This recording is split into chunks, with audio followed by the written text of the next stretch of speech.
when a human person kind of posts on LinkedIn versus a corporate brand, I think it was like it gets up to 5 times more engagement. Like their algorithm, prioritizes posts where they see expertise. Most people don't talk like that or post like that. Our CEO and our founder, as well as a lot of our executive team, they're very pro LinkedIn, very pro social first. Relate it back to your own role and your experience, that will perform better.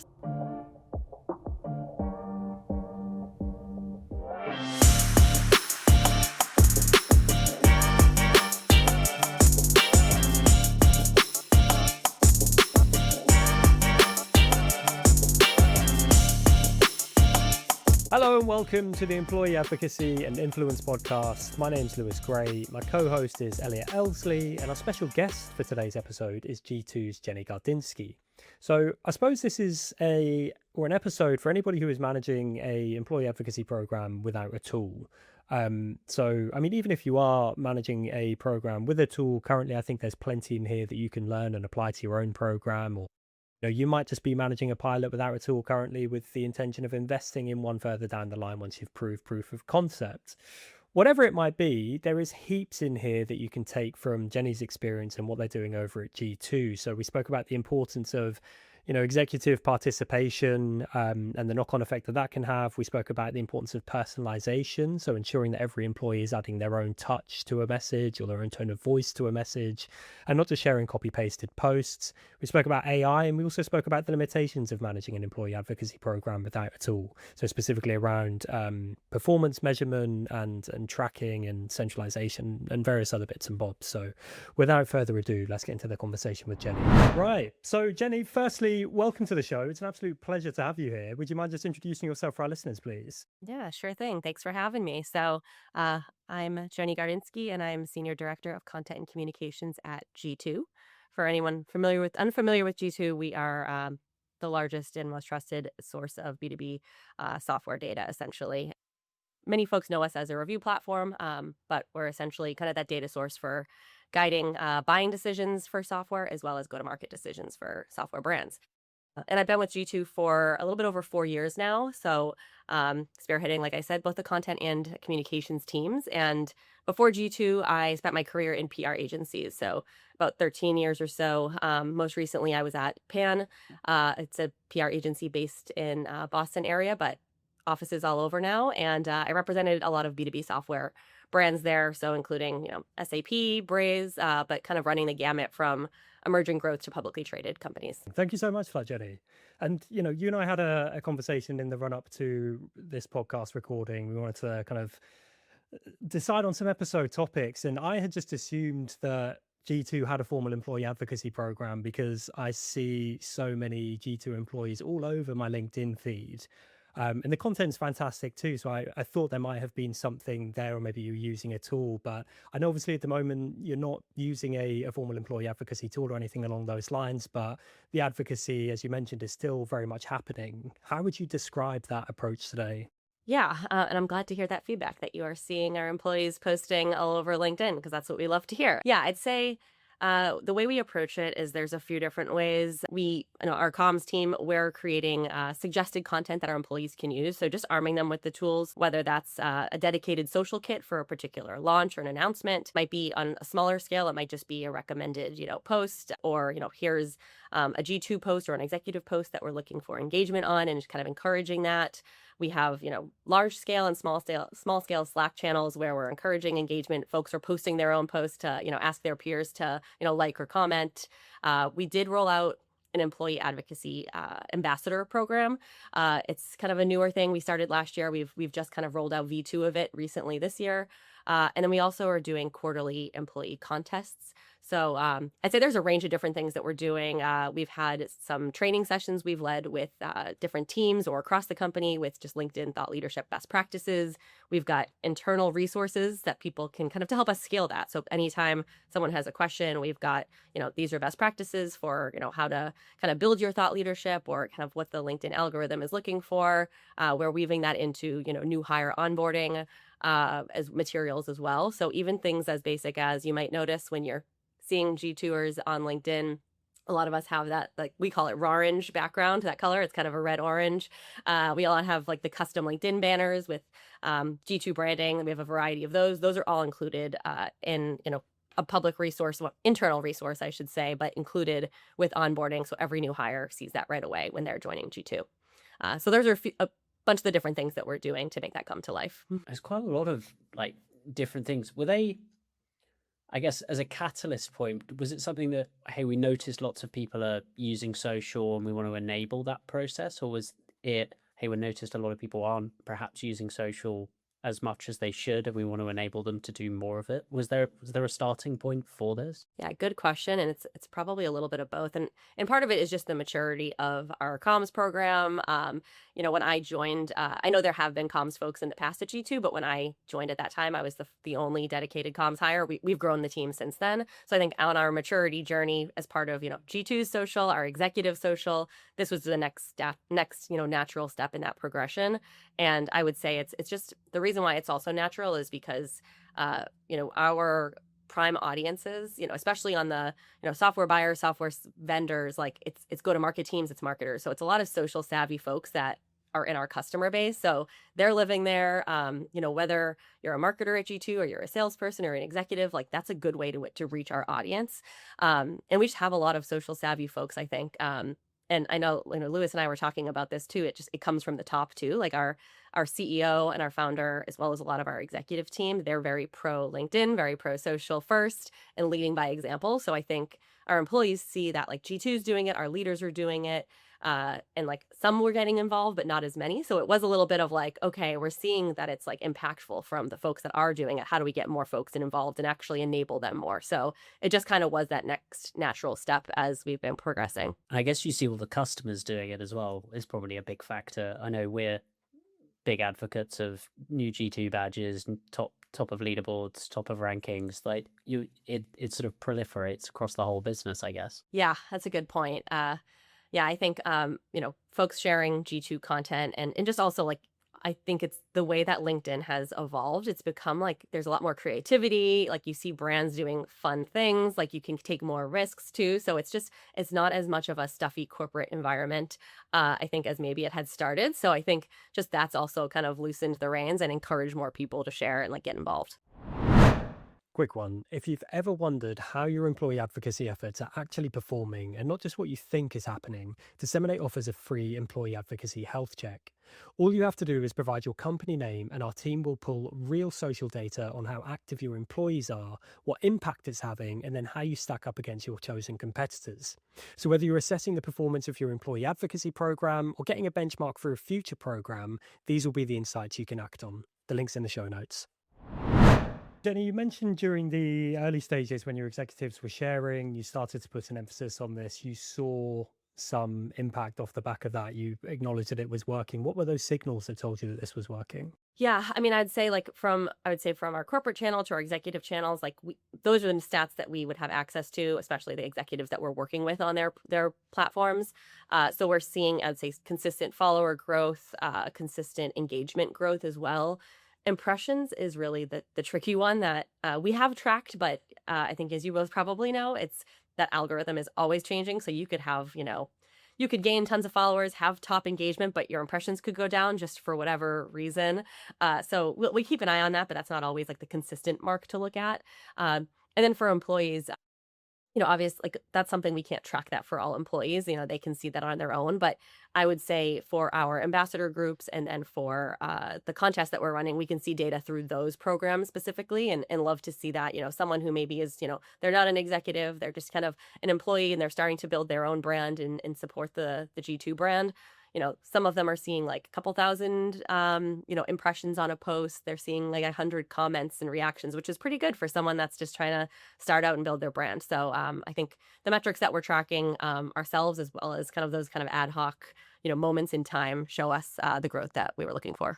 I think that's such a, having had a lot of these conversations and lots of brands that are doing advocacy really well, but they don't have a tool. It's always the biggest gap is like attribution and tracking, right? It's just, there's a blind element to it. Do you do a lot of kind of anecdotal work? That's what I tend to see a lot of people do, stories or notes of this employee got 20,000 impressions on a post. Do those sort of things help drive this forward? Yeah, I think yeah, some of those anecdotal stories for sure, like the examples, those one-offs, like this is actually a funny one. It was for the G2 brand, but I think it was Serena Williams actually, one of her businesses like is a G2 customer, so she ended up reposting and it was a G2 badge that she had posted on Instagram.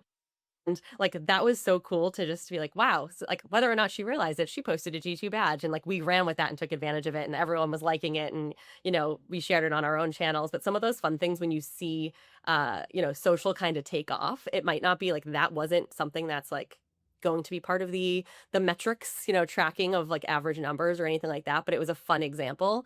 And I would say, like, we've seen that with some of our executive posts too. Like one in particular just had like a wild amount of impressions and like sharing that out and encouraging sharing on that. But yeah, those definitely help fuel the fire and get more folks excited to participate. Jenny, you mentioned earlier on about the fact that employees will receive social kits. What do those kits actually look like? What goes into them? Yeah, so what we do is I would say they vary a bit depending on how large of an initiative it is. So something like, for example, we just launched a pretty major research report that we're excited about.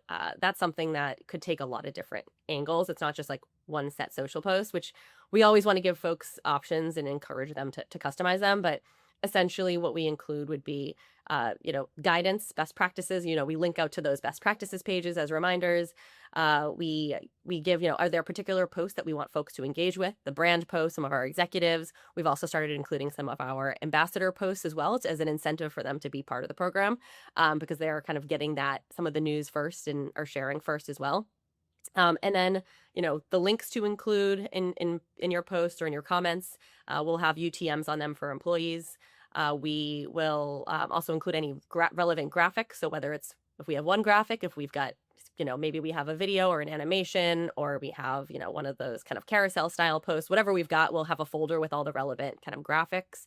And then sample copy. And again, as part of that, we encourage them, like, please make this your own, customize it, but we give them a jumping off point. So if it's something that's, a smaller news item, we might just say like, hey, here's a couple options here, like make it just, it might even be just in the copy of a Slack message. It might not be a whole kit. For those larger things, we'll have more options, more resources, and include that as part of our internal comms when we kind of unveil whatever the initiative or announcement is. I love the sound of all of that. It's the kind of ideal way to manage the whole thing from my perspective, is having those kind of kits. Here's the captions. Do you find when you provide people captions, are people using them verbatim, or are they typically kind of tweaking them? We see a huge range of this, and I don't want to kind of lead the witness here, but what are you kind of seeing with those? Yeah, we see a mix for sure. And as much as we really would love every employee to customize and make it their own voice, we know that, social is not their full-time job. This is, something they're doing extra on the side and taking the time out of their day to do it. So some folks might just copy and paste it. What we would really love is if they're going to just do that, is instead of posting, just repost someone else or engage with someone else's. And then, if you have time, make the post your own, relate it to your own personal experience, because we know that LinkedIn also, they like their algorithm, prioritizes posts where they see expertise. So it's, if you don't have expertise on something and you're just like copying what someone else says, it won't really get as much, love in the algorithm, versus if it's, you're making it your own and you relate it back to your own role and your experience, that will perform better. So of course, and then also anyone following them can just tell whether it's authentic or a copy post. You can kind of tell that. So I'd say the exception would be, we recently had made an acquisition. So that was something we wanted people to like, sure, they could tweak it a little bit, but we wanted them to really stick to approved messaging for the most part, just because it was, the sensitivities around the language of something like that. But yeah, I totally on the mark with what you said. We see a bit of both. Yeah, we always see a bit of both. I think the thing for anybody listening, the more people edit their posts, the better the engagement. It is quite simply that easy. The more you can get them to tweak it, the better. But at the same time, we have clients in, restricted industries, pharmaceuticals, financial services. They have the same thing where it's, hey, we've made an acquisition, or a thing has happened, or we're launching a new product. And if you don't say it in this exact manner, we open ourselves up to all sorts of trouble, essentially. So it gives you that balance, I guess, in that sense with all of these things. But creativity is just always going to win when you want lots of content. Yeah, I'm probably gonna get this stat wrong now, but we'll link to the actual report in the show notes. But we released a study just called the World's Biggest Employee Advocacy Study last year, and there was a stat in there. It was something like even tweaking a post by 5% increased the engagement by like at least 50%. I'm really underselling it. I know I am, but I don't want to overstate it. But it was crazy the difference that that Mhm. personalization made to those posts. And Jenny, you mentioned about LinkedIn's algorithm. You have to assume that it will know when a post has, been posted verbatim previously and no doubt downgrade that post as a result.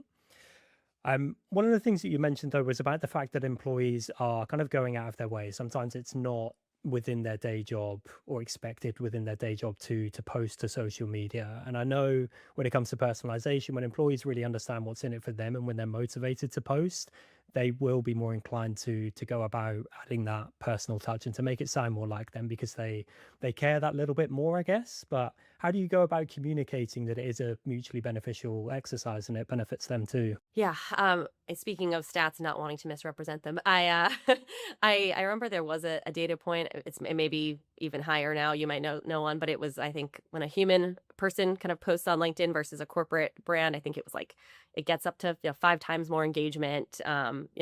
Exponential impressions and things like that. So we know that, and it makes sense. I think when we're all on LinkedIn, like we're more likely to engage with someone we know or a person versus a corporate account. So just that alone, like articulating the value and the why it matters. But then also it's, a lot of folks, it's their ability to build their own personal brands, um, you know, build their own thought leadership. I mean, I remember we actually at one point we held at one of our company, all kind of like all company meetings in person we had a couple years ago. I was had a few folks join me on a panel that were cross teams. We had someone from sales, from market research, just different departments and folks that were really active on social. And I remember one of the folks on that had joined me, he said, if, even for him too, it was like engagement with his customers. They were, commenting on his posts, as well as even executives at the company. He's like, I don't have, the visibility with our entire C-suite all the time, but they see my LinkedIn posts and they engage with me. So I therefore now have more visibility with our executive team. So it's helping my career and my growth. So I think hearing some of that from their peers, goes a long way. But ultimately, yeah, it's, we want them to help support the brand, but it should be a win-win and build their own thought leadership platform as well. I know obviously you mentioned during our initial conversation, but for the listener's sake, you've tested contests and things like that as well. And, we've seen that sporadic gamification can really help boost participation. So what did that look like? And then what results did you see?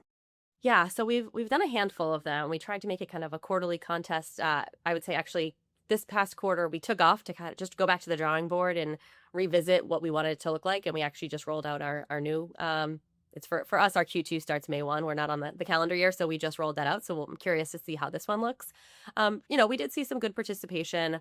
Folks that either were already active or folks that maybe hadn't been, because one thing is I think the one misconception that I think we're trying to overcome still is that people might think, oh, if I don't post, already, there's no way I'm going to win this contest. So and so is already out there posting every week. Why should I even, throw my hat in the ring? But, that's why we had some prizes and categories for things like most improved. If you go from posting, not at all to posting a couple times a month, you're going to see, drastic, engagement increases and things like that. So, I'd say we had some levels of success.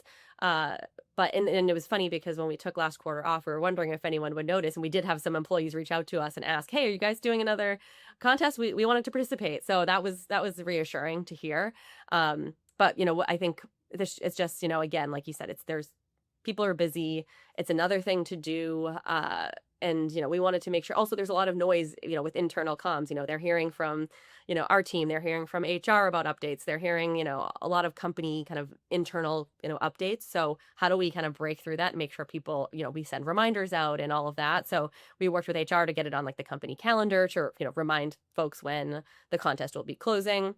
And I'm sure as we, as the quarter progresses, we'll try to weave this into, all hands meeting updates and any other kind of touch points we have, just to remind folks without being too kind of, bugging people about it. But yeah, I think this one, the way we reevaluated it and kind of changed the structure and some of the guidelines, I'm curious to see how this one performs, and I think we'll have some more participation this time as well. I actually think having a break, and I think Lewis said it, like sporadic gamification is so much more impactful as well.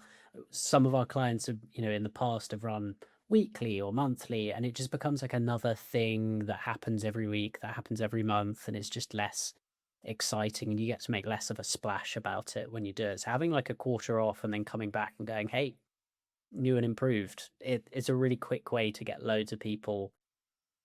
What I always see it as, like, tipping them over the fence is kind of the way I see it. Like, I'm not sure whether I want to post to LinkedIn, or there's a prize, or there's something involved. Let me give it a go and see what happens. I think it's really helpful from that perspective. So I think take a quarter off is great. Do that more. Yeah, it wasn't intentional, but I'm glad it ended up being a strategic move, the way it worked out. So We can reposition it. Yeah, I think from a momentum standpoint as well, even just having like a leaderboard visible. I mean, I know obviously Disseminate has this, but I'm sure most employee advocacy tools will have a similar thing. But you can have a leaderboard visible at all times, but it will just be showing, top performers in terms of clicks and shares and things like that. But we use our own tool. I get competitive with it. I know Elliot probably won't admit it. I know everybody within the business, when they see themselves towards the top of the leaderboard, they're more likely to then keep sharing because they don't want to drop down, even if there are no, prizes up for grabs or anything along those lines.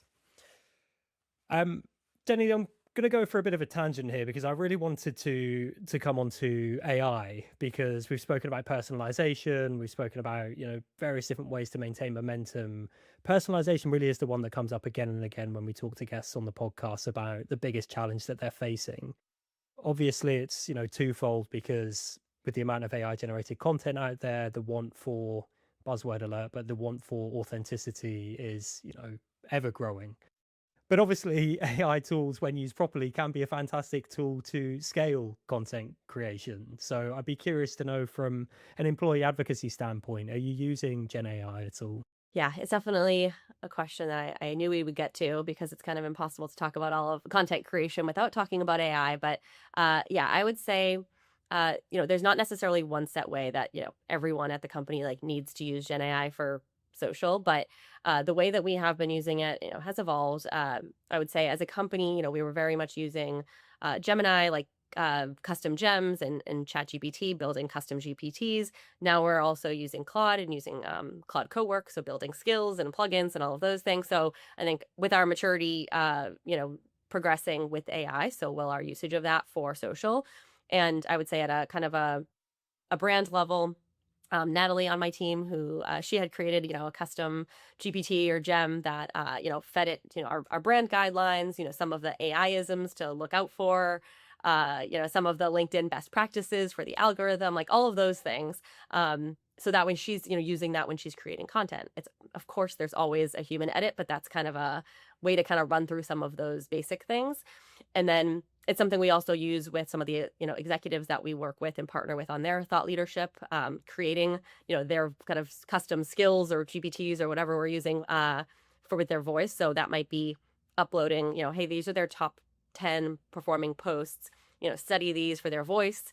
What about them made them perform well? And then same thing, uploading kind of for them, they don't really need the brand voice as much because that should be their own voice, but any best practices for LinkedIn, like I said, AI-isms to kind of look out for and avoid, those types of things. And those, and updating those constantly as, performance changes, or like, oh, this actually was a new top performing post. Let's make sure we feed that one into the skill. So testing it that way. But I mean, I even have one for myself in Claude for my own LinkedIn. And a lot of times I might even do like a voice memo to it and then have it spit out a suggested post. But I'm always spending time, editing it too. It's kind of just the first pass. I absolutely love the phrase AI-isms, and it's something that I'm very much on the lookout for at the moment. And it's something that, people will do so well when it comes to leveraging executive voices. They'll take all of the steps that you've taken, but then the end product still looks like it was generated by AI or ChatGPT or whatever it might be, because I think for a lot of people, their AI-ism at the moment is just, well, we've removed all the M dashes, so people will never be able to tell.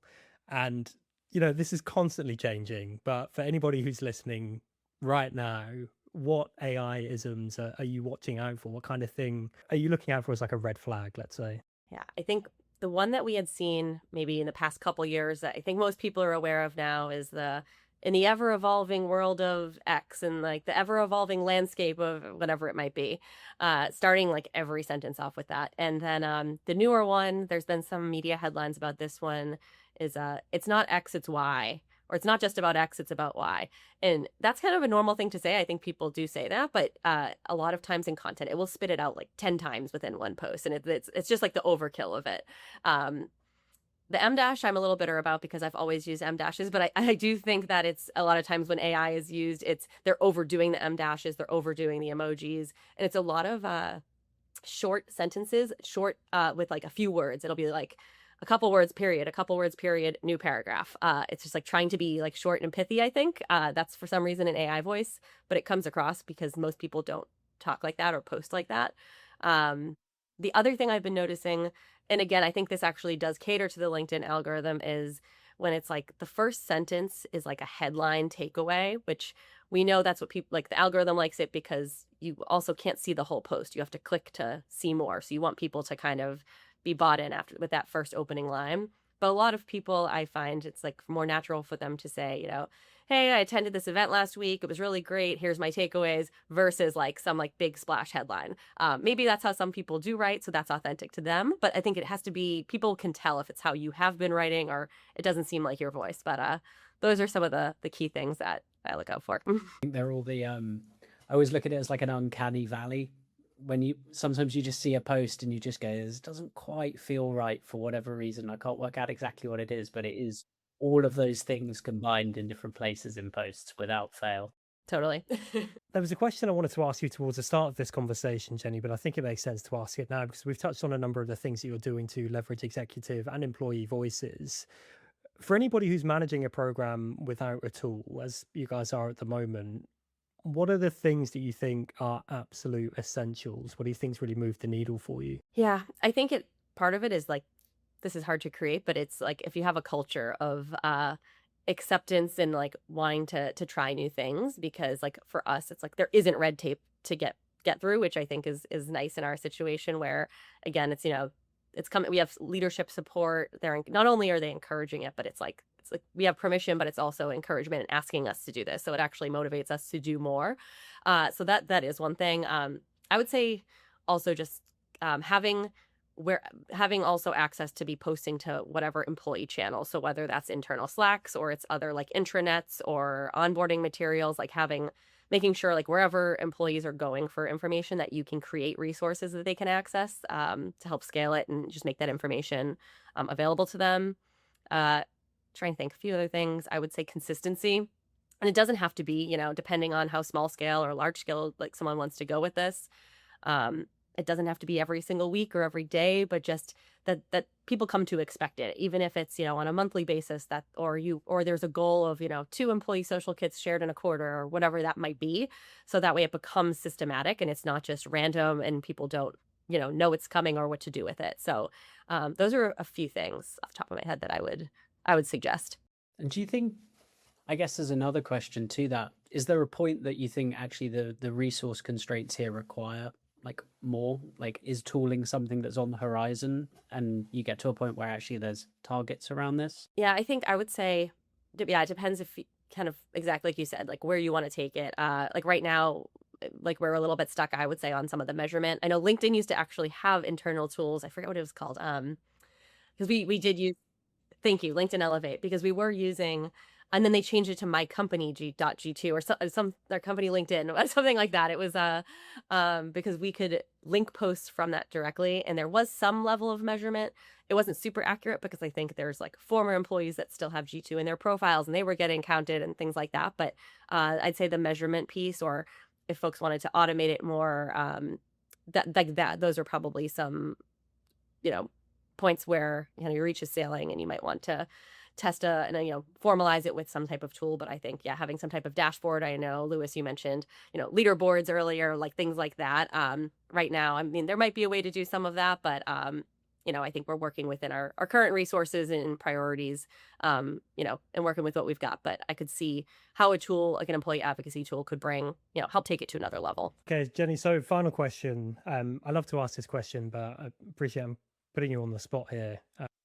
It's always handy to have a bit of time to think about this one, I think. But what would you say has been the biggest win that you've seen either from employee advocacy or from, let's call it, executive voices?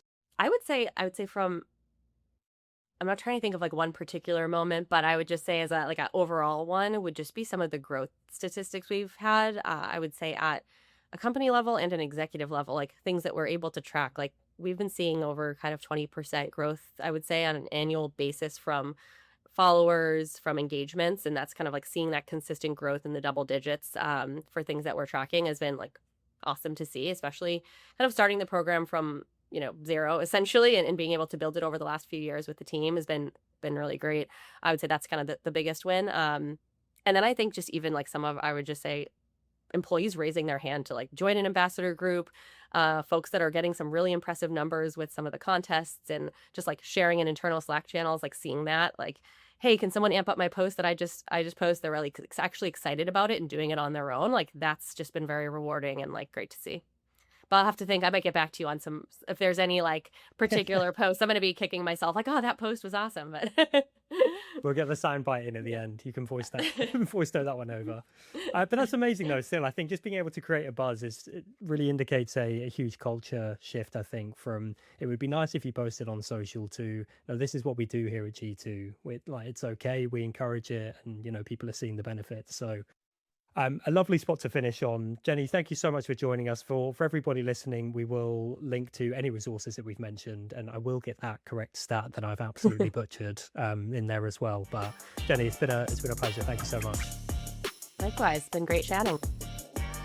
Thanks everybody for listening. We'll catch you in a week's time. Bye-bye.